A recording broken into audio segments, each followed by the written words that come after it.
games are games, and I think that they have to be games, even if they're educational. They have to be games first, and if they fail to be games first, then they fail. Games work the way they work because thousands of years have gone into. Well, I would say more than that. I would say. I mean, I think games come from evolution. I think they're a spandrel of our development of our mammalian brains. Right. And because cats play and dogs play and monkeys play and they don't talk, Right. but play games with rules. So I feel like we are hardwired to play games. Yeah. We have thousands of years of cultural learning to play games. Games didn't do something wrong that education has to fix.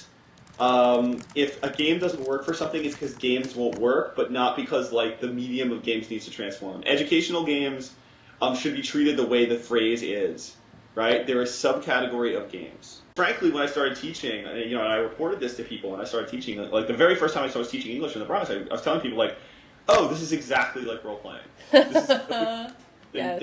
and I was like, oh, so I could do, and now, and the energy of it is exactly the same, and I think it's because it's about like you're in charge, but there's a conversation that's going on with a group of people, and that they Right. really need to guide the conversation, but they need to sort of provide the primary motivation of the conversation, but you need to guide what they do, and it's Yeah. about subtly moving things around, and like I learned all of that from role playing. One thing I learned from playing Dungeons and Dragons is I learned vocabulary. Mm-hmm. Right? And anybody who played Dungeons and Dragons when they were young has an experience of like taking the SATs and seeing a word like, I'm trying to think of a really good example of this. It's like a word like, who played Vampire the Masquerade sees the word alacrity.